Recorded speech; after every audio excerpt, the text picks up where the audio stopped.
heard the knock at noon, 3 sharp raps that cut through the cicadas and the hum of his old refrigerator. At first he thought it was the mailman or a neighbor with a package, the ordinary interruptions of life. When he opened the door, 2 men stood on his front step in cheap tactical vests and mirrored sunglasses, the kind of costume that reads, "Authority," until you look closer and see the seams. One of them, the taller, the one who smelled faintly of cologne and cheap coffee, flashed a laminated badge that might have been real if not for the way his hand trembled when he held it. The other kept his hand near his hip and smiled like someone cracking a joke he was sure he'd already told. "Mr. Carter," the taller man asked, voice trained to sound official. "We're here regarding a complaint from your homeowners association.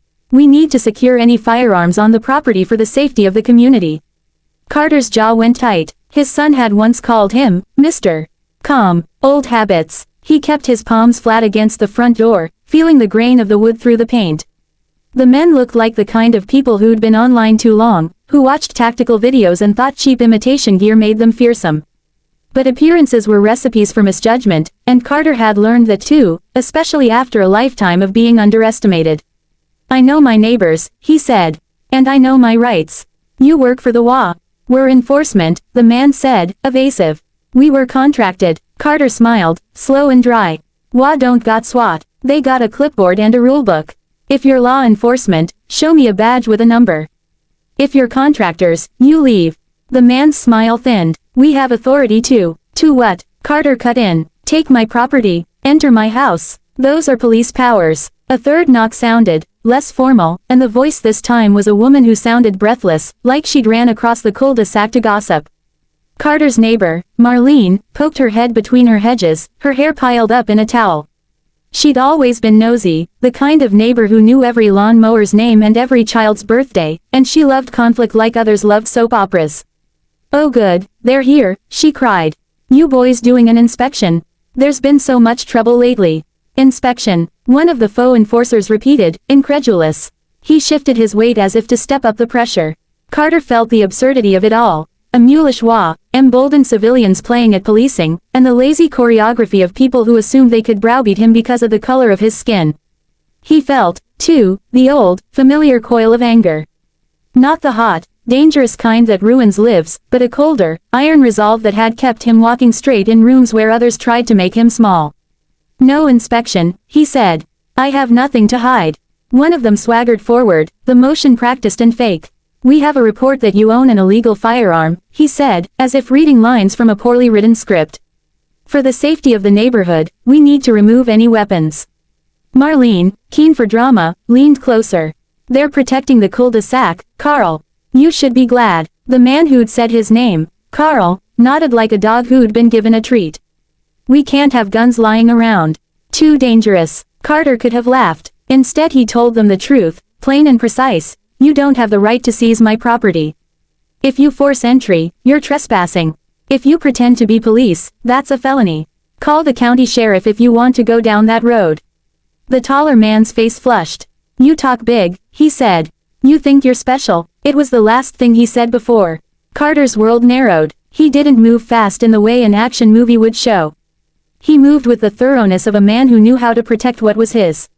He stepped back into the foyer, keeping his hands visible, and called the only number that made sense. His brother, an old Army logistics sergeant who'd spent years in places where men in fake uniforms were the least of a soldier's worries.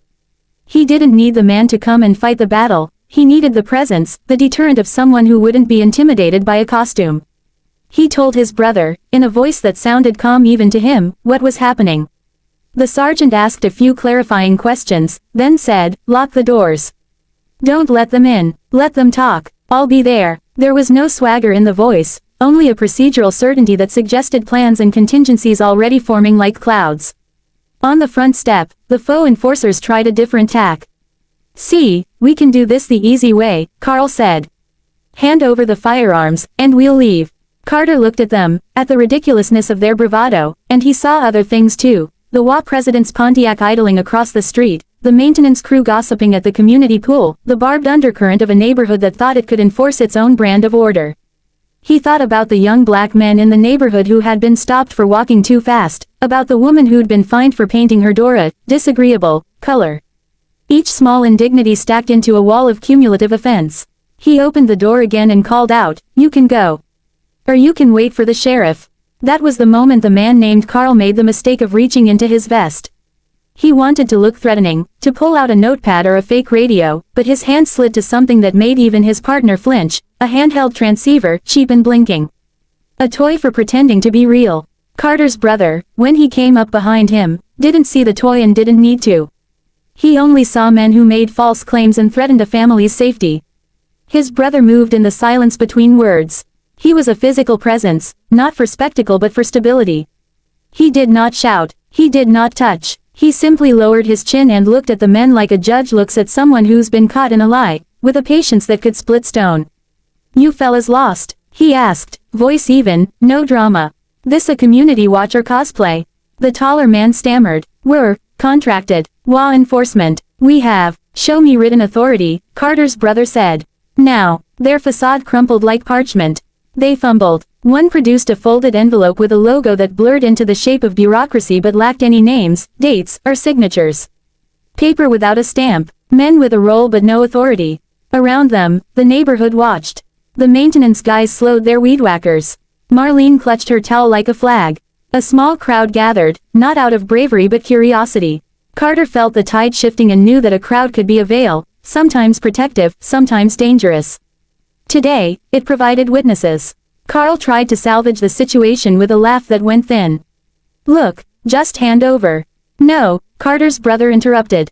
"You want to make a claim, make it where claims are made. Not here, not in front of this house.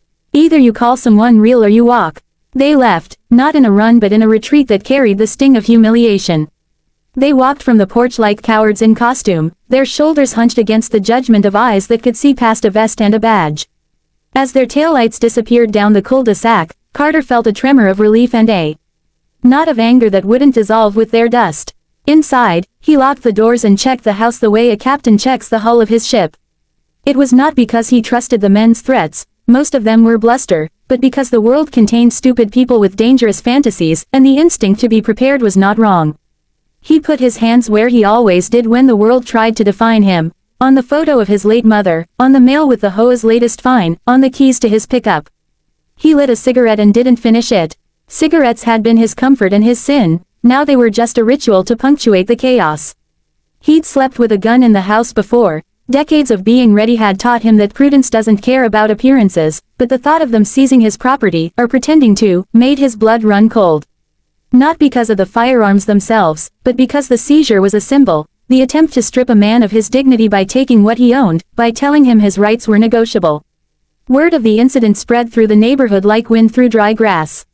The HOA president sent an email that tried to reframe the episode as community safety measures, using sanitized language that could be swallowed only by people who like their discomfort wrapped in euphemism. The men in tactical vests became an embarrassing footnote in a document that never named them. Carter's brother called and insisted Carter file a report, but Carter knew how the system could chew up truth and spit out blandities. He would file it, yes, but he would do more than file. He would make sure the story lived in the mouths of neighbors until it could not be smoothed over by a spreadsheet and a stamped envelope. That night, as the porch light flickered and the neighborhood settled into the comfortable hum of small lives, Carter sat at his kitchen table and thought of protocols, not the kind the men in vests pretended to follow, but the ones taught to boys who'd been raised on accountability. Protocol was about honor. It was about clarity. It was about knowing when to stand your ground and when to call for backup. He didn't want escalation. He didn't want drama. He wanted truth, and he wanted to send a message that there were lines you did not cross. In the days that followed, he found them. The petty fines rescinded, the HOA's vague memos sharpened into clear policies, the men in tactical vests reduced to an awkward memory. The neighborhood's gossip machine did what gossip does best. It corrected the record, because people are often quicker to protect themselves than to protect the convenient lies. Carter didn't parade his victory. He didn't post anything online. He watered his lawn, took his son to soccer practice, and fixed a squeaky hinge on the back door. But strangers who knew nothing of his life would tell him, later, that he had handled it like a man who'd seen too much to be surprised and too much to be afraid. He nodded and thought about the next time the door would knock, and the next man who would try to play at power. He would answer calmly, he decided. He would stand in his doorway and let the truth be heavier than the pretend uniforms.